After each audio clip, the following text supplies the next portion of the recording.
اس بات کے دلائل کہ دین اسلام ہی صحیح مذہب ہے۔ الحمدللہ والصلاة والسلام علی رسول اللہ۔ سوال کیا گیا ہے، میں چاہتا ہوں کہ حقیقی مسلمان بنوں، اسی لیے میں یہ سوال رکھ رہا ہوں کہ اسلام پر کاربند ہونے کی کیوں ضرورت ہے؟ دوسرے لفظوں میں یوں کہہ لیں کہ آپ یوں سمجھیں کہ میں نبی صلی اللہ علیہ وآلہ وسلم کے زمانے میں ہوں اور میں نے آپ صلی اللہ علیہ وآلہ وسلم کو اسلام کی دعوت دیتے ہوئے سنا، تو کون سی ایسی چیز ہے جو مجھے آپ صلی اللہ علیہ وآلہ وسلم اور آپ کی لائی ہوئی وحی یعنی کتاب و سنت کی تصدیق کرنے پر مجبور کر دے گی؟ اسی طرح مجھے قرآن کریم کا یہ چیلنج بھی سمجھ نہیں آیا کہ قرآن کہتا ہے اس جیسا کلام لا کر دکھائیں اگر وہ سچے ہیں۔ جس نتیجے پر میں پہنچا ہوں وہ یہ ہے کہ جو شخص کسی بھی فن میں کتاب لکھ لے تو وہ اسی فن کی دوسری کتابوں کے مشابہ ہوتی ہے، اگرچہ بعض جزئیات میں فرق ہوتا ہے لیکن مجموعی طور پر دونوں میں یکسانیت ہوتی ہے۔ تو ایسے میں قرآن کریم کے اعجاز کی کس طرح وضاحت ہو سکتی ہے؟ ممکن ہے کہ کسی مسلمان کی جانب سے یہ سوال عجیب و غریب معلوم ہو، لیکن اللہ تعالیٰ کو میری نیت کا علم ہے۔ الجواب بعون الوہاب۔ اسلام کی حقانیت اور جناب محمد صلی اللہ علیہ وآلہ وسلم کی نبوت کی صداقت کے بے شمار اور لا تعداد دلائل ہیں، تاہم درج ذیل دلائل کسی منصف عاقل اور مکمل دل جمی و اخلاص کے ساتھ تلاش حق میں مگن شخص کو قائل کرنے کے لیے کافی ہیں۔ ان دلائل کو درج ذیل اقسام میں تقسیم کیا جاتا ہے۔ اول، فطری دلائل۔ اسلام فطرت سلیمہ سے مکمل مطابقت رکھتا ہے، اسی کی جانب اللہ رب العزت کا فرمان ہے، فَأَقِمْ وَجْهَكَ لِلدِّينِ حَنِيفًا فِطْرَةَ اللَّهِ الَّتِي فَطَرَ النَّاسَ عَلَيْهَا لَا تَبْدِيلَ لِخَلْقِ اللَّهِ ذَلِكَ الدِّينُ الْقَيِّمُ وَلَكِنَّ أَكْثَرَ النَّاسِ لَا يَعْلَمُونَ۔ لہذا یکسو ہو کر اپنا رخ دین پر مرتکز کر دو، یہی فطرت الہی ہے جس پر اس نے لوگوں کو پیدا کیا ہے۔ اللہ کی اس تخلیق میں کوئی رد و بدل نہیں ہو سکتا، یہی درست دین ہے لیکن اکثر لوگ نہیں جانتے۔ سورۃ الروم آیت نمبر 30۔ اور اسی طرح نبی علیہ الصلوۃ والسلام کا فرمان ہے، کوئی بھی نو مولود دین فطرت پر پیدا ہوتا ہے لیکن اس کے والدین اسے یہودی، عیسائی یا مجوسی بنا دیتے ہیں، بالکل اسی طرح جیسے کہ جانور سے صحیح سالم جانور پیدا ہوتا ہے، کیا ان میں سے کوئی کان کٹا بھی ہوتا ہے؟ اس روایت کو بخاری حدیث نمبر 1358 اور مسلم حدیث نمبر 2658 نے روایت کیا ہے۔ حدیث کے عربی الفاظ تنتج البہیمۃ بہیمۃ جمعاء، اس کا مطلب یہ ہے کہ جس طرح جانور سلیم الاعضاء اور مکمل پیدا ہوتا ہے، اس میں کوئی عیب نہیں ہوتا اور کان وغیرہ کاٹنے کے مراحل اس کی پیدائش کے بعد ہوتے ہیں، بالکل اسی طرح ہر انسان فطری طور پر مسلمان پیدا ہوتا ہے، اس کا اسلام سے کسی بھی قسم کا انحراف در حقیقت فطرت سے انحراف پیدا کرتا ہے۔ یہی وجہ ہے کہ ہم اسلامی تعلیمات میں ایسی کوئی بھی چیز نہیں پاتے جو کہ فطرت سے متصادم ہو، بلکہ اسلام کے عقائد، عملی عبادات سب کچھ فطرت سلیمہ سے مکمل مطابقت رکھتے ہیں، جبکہ اسلام کے علاوہ دیگر مذاہب میں ایسے نظریات اور عقائد موجود ہیں جو کہ فطرت سے یکسر متصادم ہیں۔ یہ چیز غور و فکر کرنے والوں کے لیے بالکل واضح ہے۔ دوم، عقلی دلائل۔ شرعی نصوص نے عقل کو بہت زیادہ مخاطب کیا ہے اور عقل کی رہنمائی کی ہے کہ وہ عقلی دلائل و براہین پر غور و فکر کرے۔ اسلام کی حقانیت پر دلالت کرنے والے قطعی دلائل پر غور و فکر کرنے کی دعوت قرآن مجید میں کئی بار دی گئی ہے، جیسے کہ فرمان باری تعالیٰ ہے، کتاب انزلناہ الیک مبارک لیدبروا آیاتہ ولیتذکر اولو الالباب۔ ہم نے بابرکت کتاب آپ کی جانب نازل کی ہے تاکہ اس کی آیات پر عقل والے غور و فکر کریں اور نصیحت حاصل کریں۔ سورہ صاد آیت نمبر 29۔ قاضی عیاض رحمہ اللہ اعجاز قرآن کے بارے میں گفتگو کرتے ہوئے کہتے ہیں، اللہ تعالیٰ نے قرآن مجید میں شریعتوں کے علوم اور عقل کو دلائل کے ذریعے لگام دینے کے طریقے بیان کیے ہیں، اسی طرح تمام اقوام کے فرقوں پر انتہائی ٹھوس اور واضح دلائل کے ساتھ رد کیا ہے، جو کہ معانی میں دقیق مگر الفاظ میں انتہائی سادگی کا نمونہ ہے۔ آج کل تکلف اور تصنع کا سہارا لے کر جن لوگوں نے قرآن جیسا کلام لانے کی کوشش کی، ناکام ہی رہے۔ ریفرنس کے لیے دیکھیے الشفاء جلد نمبر 1 صفحہ نمبر 390۔ اس لیے وہی جو کہ کتاب و سنت کی صورت میں ہے، اس کے اندر کوئی ایسی چیز نہیں ہے جسے عقل ناممکن سمجھے یا تسلیم نہ کرے۔ اسی طرح کوئی ایک بھی ایسا مسئلہ نہیں ہے جو کہ بدیہی عقل یا عقلی قیاس سے متصادم ہو، بلکہ اہل باطل کوئی بھی اپنا قیاس باطل ثابت کرنے کے لیے لائیں تو یہ قرآن عقلی بیان کے ساتھ واضح ترین انداز میں اس کا رد کرتا ہے۔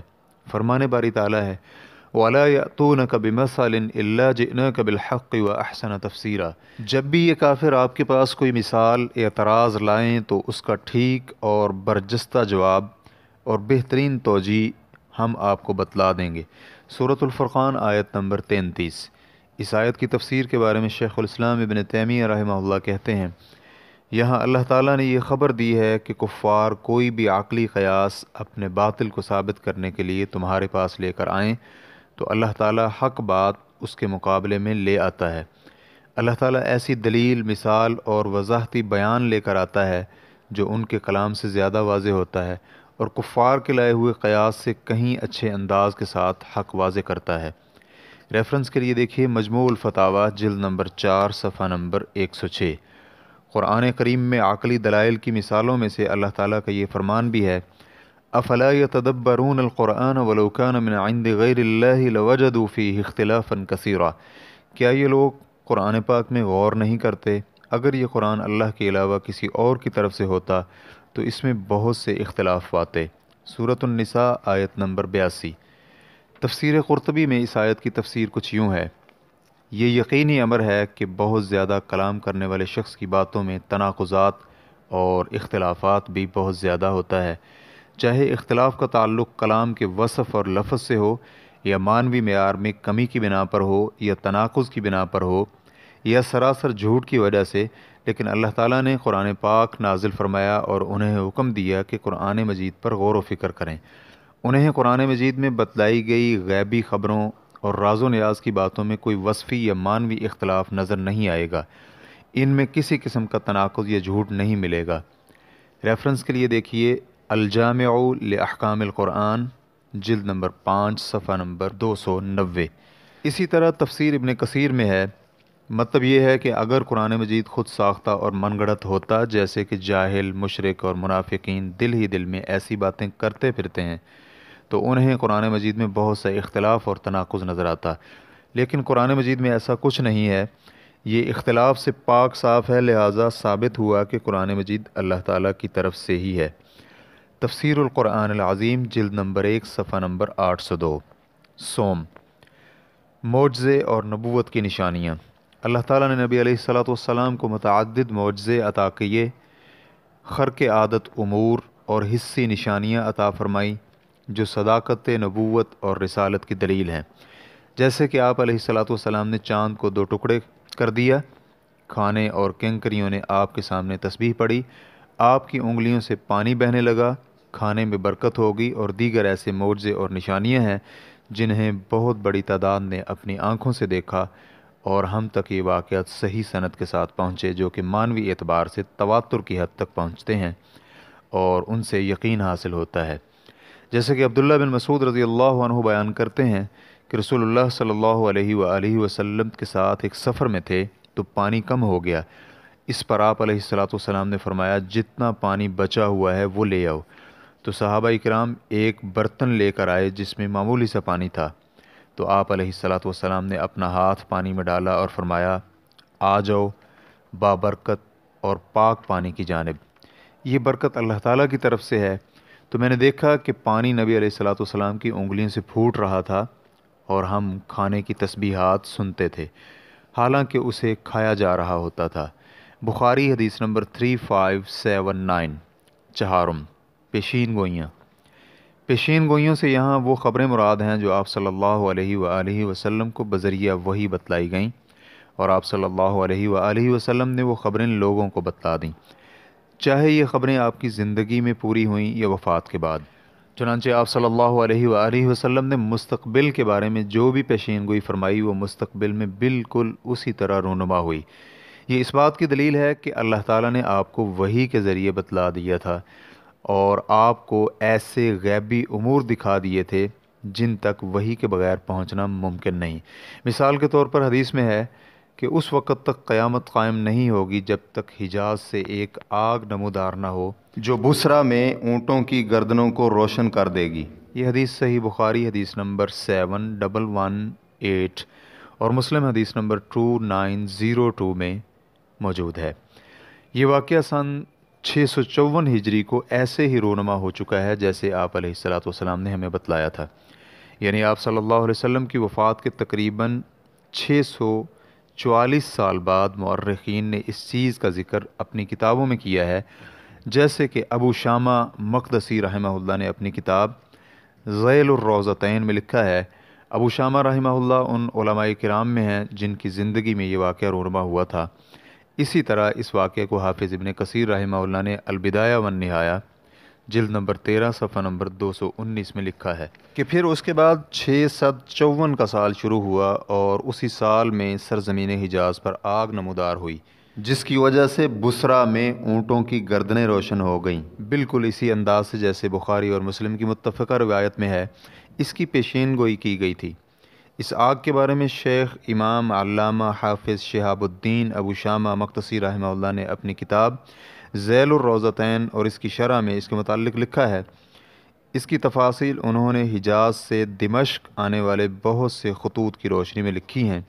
ان خطوط میں اس آگ کو مشاہداتی طور پر دیکھنے والوں نے اس کی مکمل تفاصیل بھی ذکر کی ہیں کہ یہ آگ کیسے لگی، اور اس کے علاوہ بھی دیگر متعلقہ امور ان میں موجود تھے۔ ابو شامہ نے جو کچھ وہاں ذکر کیا ہے اس کا خلاصہ یہ ہے کہ دمشق میں مدینہ نبویہ، اس شہر کے مقیم پر درود و سلام ہوں، اس کی طرف سے خطوط موصول ہو رہے ہیں کہ ان کے ہاں 5 جمادی ثانیہ کو اس سال آگ لگی ہے، اور یہ خط 5 رجب کو لکھا گیا تھا جو کہ ہم تک 10 شعبان کو پہنچا۔ پھر کہتے ہیں بسم اللہ الرحمن الرحیم، سن 554 ہجری کو دمشق میں مدینہ سے شعبان کے اوائل میں ایک خط موصول ہوا۔ اس خط میں مدینہ منورہ میں بپا ہونے والے ایک بہت ہی عظیم معاملے کی تفصیلات ہیں جس کے بارے میں روایت صحیح بخاری اور مسلم میں ابو ہریرہ رضی اللہ عنہ سے مروی ہے۔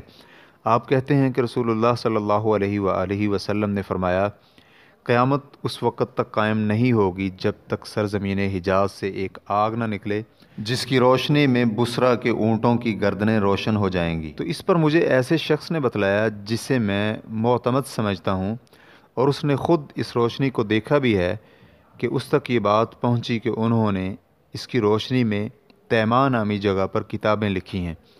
پھر کہتے ہیں کہ ان راتوں میں ہمارے ہاں ایسا سما تھا کہ گویا ہر گھر میں چراغاں ہیں، یعنی روشنی ہے، اور اتنی بڑی آگ ہونے کے باوجود اس کی کوئی تپش یا گرمی نہیں تھی۔ یہ آگ اللہ تعالیٰ کی بہت بڑی نشانی تھی۔ پنجم، شمائل اور صفات محمدی۔ نبوت محمدی صلی اللہ علیہ وآلہ وسلم کی صداقت کے لیے سب سے بڑی دلیل آپ علیہ الصلاۃ والسلام کی شخصیت اور وہ تمام اعلیٰ ترین اخلاقی اقدار ہیں جن سے آپ متصف تھے، اور جن عظیم صفات کی وجہ سے آپ انسانیت کی معراج تک پہنچ چکے تھے۔ یہ بلند مقام و مرتبہ اتنا عظیم ہے کہ یہاں تک صرف کوئی اللہ کا نبی اور رسول ہی پہنچ سکتا ہے۔ کوئی بھی ایسی مثبت صفت نہیں جس کی آپ صلی اللہ علیہ وسلم نے دعوت نہ دی ہو۔ آپ نے اخلاق حمیدہ پر عمل پیرا ہونے کے لیے خوب ترغیب دلائی اور خود اس کا عملی نمونہ بھی بن کر دکھایا۔ جتنی بھی بد اخلاقیاں تھیں سب سے آپ نے روکا اور ان سے خبردار فرمایا، نیز خود ان سے دور بھی رہے، یہاں تک کہ آپ کا اخلاق کی معیار اتنا بلند ہو گیا کہ یہ آپ کی نبوت اور رسالت کا باعث بنا، کیونکہ آپ حسن اخلاق اور اعلیٰ صفات کے مفہوم کو صحیح سمت دینے اور ان کی نشر و اشاعت کے درجے تک پہنچ چکے تھے۔ آپ صلی اللہ علیہ وآلہ وسلم نے دور جاہلیت کے اندر پیدا ہونے والی اخلاقی گراوٹ کو ختم کر کے اسے عروج عطا کیا، جیسے کہ حدیث مبارکہ میں ہے کہ نبی علیہ الصلاۃ والسلام نے فرمایا، بے شک مجھے اچھے اخلاق کی تکمیل کے لیے مبعوث کیا گیا ہے۔ اسے امام احمد رحمہ اللہ حدیث نمبر 8739 نے روایت کیا ہے، اور حیثمی رحمہ اللہ مجمع الزوائد میں کہتے ہیں کہ اس کے راوی صحیح بخاری کے راوی ہیں۔ اسی طرح عجلونی نے بھی اس کی سند کو کشف الخفا میں صحیح کہا ہے۔ اسی طرح البانی رحمہ اللہ نے بھی صحیح الجامع حدیث نمبر 2349 میں اسے صحیح قرار دیا ہے۔ آپ صلی اللہ علیہ وآلہ وسلم کو عطا کیے جانے والے معجزے بھی رسول اللہ صلی اللہ علیہ وسلم کی صداقت کی دلیل تھے۔ ہوتا یوں تھا کہ جس وقت آپ علیہ الصلاۃ والسلام لوگوں سے کہتے کہ وہ اللہ کی طرف مبعوث کردہ نبی ہیں، تو کچھ لوگ آپ کو چیلنج کرتے کہ اس کی دلیل دکھاؤ، تو اللہ تعالیٰ آپ صلی اللہ علیہ وآلہ وسلم کو معجزہ دے کر آپ کی تائید فرماتے۔ معجزہ خرق عادت چیز ہوتی ہے، بسا اوقات اللہ تعالیٰ کی طرف سے معجزہ کسی چیلنج کے جواب میں نہیں ہوتا تھا اور نہ ہی جھوٹا ہونے کی تان زنی کے سیاق میں ہوتا تھا۔ ایسی صورت میں معجزہ صحابہ کرام کے دلوں کو ثابت قدم رکھنے کا باعث بنتا تھا۔ ششم، دعوت محمدی کا جوہر۔ اصل میں نبی صلی اللہ علیہ وآلہ وسلم کی دعوت کا خلاصہ اور جوہر یہ تھا کہ صحیح عقائد کو شرعی اور فطرت سلیمہ کے اصولوں کے مطابق پروان چڑھائیں۔ آپ کی دعوت اللہ تعالیٰ پر ایمان کی دعوت اور الوہیت اور ربوبیت میں صرف اسی ایک پر ایمان لانے کی دعوت تھی۔ اس دعوت کی روشنی میں عبادت کی حقدار ذات صرف ایک اللہ کی ذات ہے، کیونکہ اللہ تعالیٰ ہی اس کائنات کا خالق و مالک، مدبر، مختار کل اور حاکم ہے۔ وہی نفع و نقصان کا مالک ہے، وہی تمام مخلوقات کو رزق دینے کا مالک ہے۔ کوئی بھی اس کے اختیارات میں اس کا شریک نہیں ہے اور نہ ہی کوئی اس کا ہمسر یا ہم پلہ ہے۔ اللہ تعالیٰ کی ذات شراکت دار، ہمسر، عدیل اور ثانی سے پاک ہے۔ فرمان باری تعالیٰ ہے، قُلْ هُوَ اللَّهُ أَحَدٌ اللَّهُ الصَّمَدُ لَمْ يَلِدْ وَلَمْ يُولَدْ وَلَمْ يَكُنْ لَهُ كُفُوًا أَحَدٌ۔ آپ کہہ دیں اللہ ایک ہی ہے، اللہ بے نیاز ہے، اس نے کسی کو نہیں جنا اور نہ ہی وہ جنا ہوا ہے، اور اس کا کوئی ہمسر نہیں ہے۔ سورۃ الاخلاص آیت نمبر 1 تا 4۔ اسی طرح اللہ رب العزت کا فرمان ہے، قُلْ إِنَّمَا أَنَا بَشَرٌ مِّثْلُكُمْ يُوحَىٰ إِلَيَّ أَنَّمَا إِلَٰهُكُمْ إِلَٰهٌ وَاحِدٌ فَمَنْ كَانَ يَرْجُو لِقَاءَ رَبِّهِ فَلْيَعْمَلْ عَمَلًا صَالِحًا وَلَا يُشْرِكْ بِعِبَادَةِ رَبِّهِ أَحَدًا۔ آپ ان سے کہہ دیجئے کہ میں تو تمہارے ہی جیسا ایک انسان ہوں، ہاں یہ فرق ضرور ہے کہ میری طرف وحی کی جاتی ہے کہ تمہارا الہ صرف ایک ہی الہ ہے، لہذا جو شخص اپنے پروردگار سے ملنے کی امید رکھتا ہے اسے چاہیے کہ وہ نیک عمل کرے اور اپنے پروردگار کی عبادت میں کسی دوسرے کو شریک نہ کرے۔ سورۃ الکہف آیت نمبر 110۔ نبی علیہ الصلاۃ والسلام کی دعوت شرک کی تمام صورتوں اور شکلوں کو منہدم کر کے جن و انس کو معبودان باطلہ سے آزادی مہیا کرتی ہے۔ چنانچہ آپ صلی اللہ علیہ وسلم کی دعوت کی روشنی میں کسی پتھر، قبر یا تارے کی عبادت نہیں ہو سکتی۔ اسی طرح مادے، شہوت، ہوس، بادشاہ اور اس دھرتی پر موجود کسی بھی طاغوت کی عبادت نبوی دعوت کے بعد روا نہیں ہے۔ آپ صلی اللہ علیہ وسلم کی دعوت تمام بشریت کو لوگوں کی غلامی سے آزاد کرانے کے لیے ہے اور انہیں بت پرستی کی لعنت اور طاغوت کے مظالم سے نجات دلانے، نیز اپنی باطل خواہشات اور شہوات سے بچانے کی خاطر ہے۔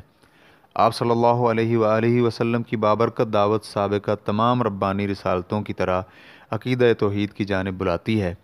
یہی وجہ ہے کہ اسلام نے بھی سابقہ تمام انبیاء کرام اور رسولوں پر ایمان لانے کی دعوت دی ہے، ان کے احترام و اکرام اور ان پر نازل ہونے والی کتابوں پر بھی ایمان لانے کی ترغیب دی ہے۔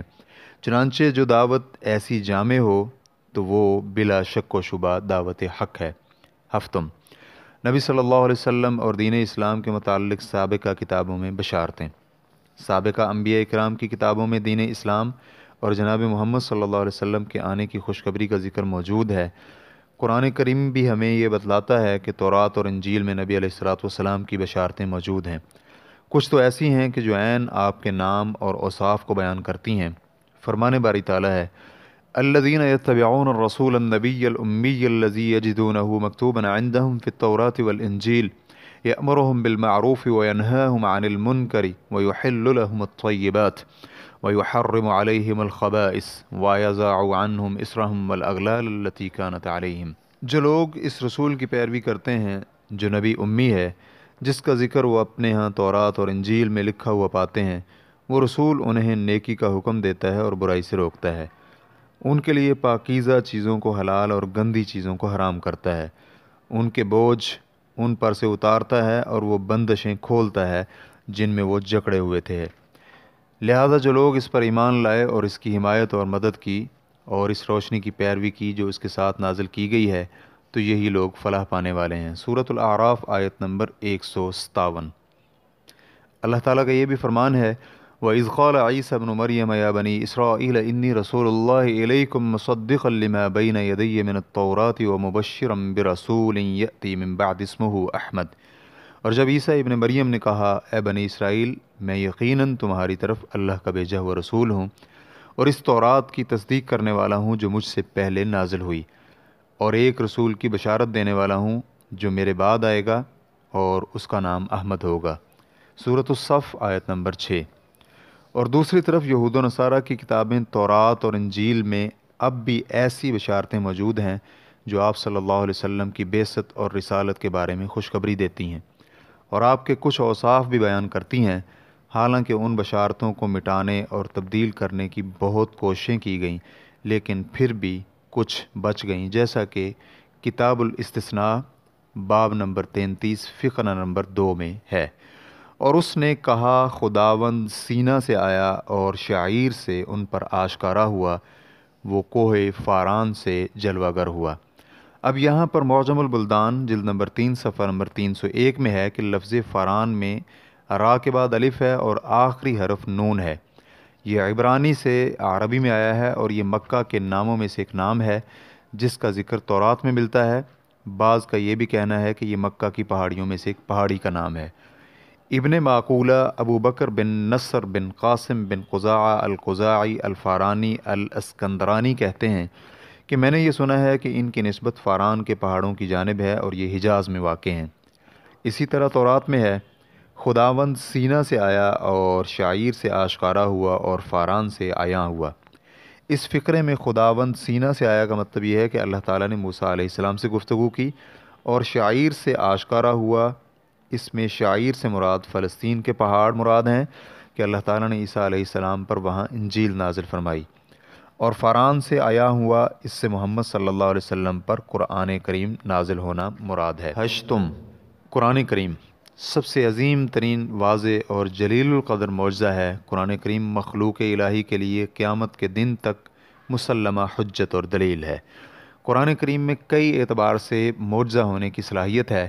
مثال کے طور پر اسلوب بیان کا اعجاز، علوم کا اعجاز، شرعی اعجاز اور غیب اور مستقبل سے تعلق رکھنے والے امور کی خبریں بھی قرآن کے اعجاز میں شامل ہیں۔ اور اللہ تعالیٰ کے فرمان فَلْيَأْتُوا بِحَدِيثٍ مِّثْلِهِ إِن كَانُوا صَادِقِينَ، تو لے آئیں وہ اس جیسا کلام اگر وہ سچے ہیں۔ سورۃ الطور آیت نمبر 34۔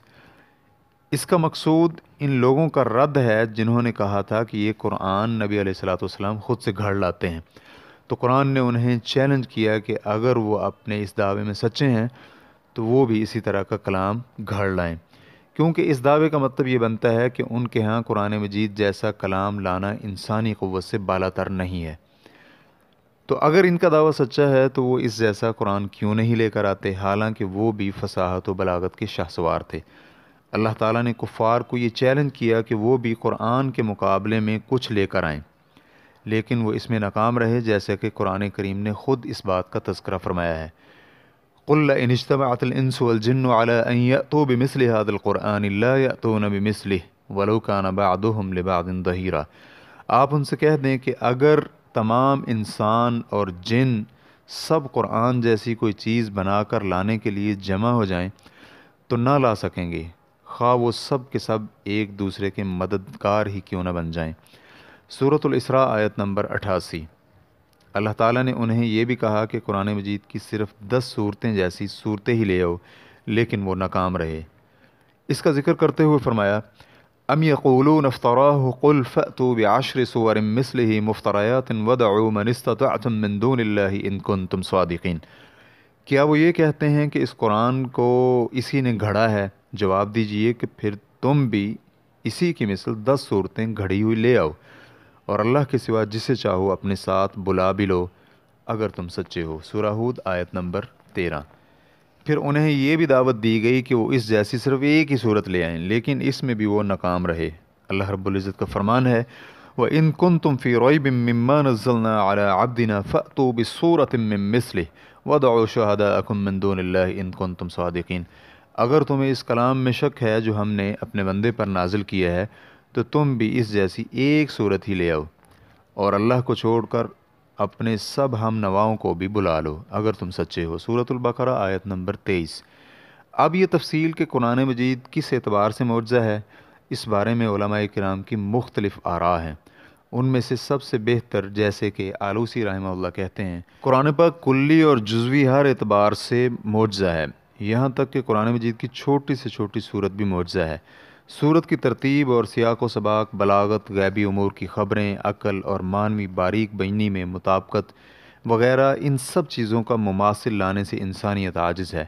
بسا اوقات یہ سب کچھ ایک ہی آیت میں واضح اور جلی ہوتا ہے، اور بسا اوقات واضح نہیں بلکہ مخفی ہوتا ہے۔ مثلاً کہ ہر آیت میں غیبی امور کی خبر نہیں ہوتی، تو اس میں کوئی عیب والی بات نہیں ہے، کیونکہ جن آیات میں وجوہ اعجاز ہیں وہی کافی ہیں اور ان سے مقصد پورا ہو رہا ہے۔ روح المعانی جلد نمبر 1 صفحہ نمبر 29۔ اجمالی طور پر ذکر شدہ ہر ایک قسم کے تحت بہت سے تفصیلی دلائل بھی آتے ہیں جنہیں یہاں ذکر کرنے کی جگہ نہیں ہے۔ اس کے لیے بہتر یہ ہوگا کہ آپ اس موضوع پر لکھی گئی کتب کی طرف رجوع فرمائیں۔ تمام مسلمانوں کو نصیحت کی جاتی ہے کہ وہ کتاب و سنت کا علم حاصل کریں، صحیح عقیدے کی تعلیم دینے والی کتابوں کا مطالعہ کریں اور اپنے دینی امور سیکھیں تاکہ دینداری میں بہتری آئے اور اپنے پروردگار کی بصیرت کے ساتھ بندگی کر سکیں۔ واللہ تعالی اعلم۔ اسلام کیو اے ریکارڈنگز، مؤسسۃ الشیخ محمد صالح المنجد، المملکۃ العربیۃ السعودیہ، فتویٰ نمبر 175339۔ والسلام علیکم ورحمۃ اللہ وبرکاتہ۔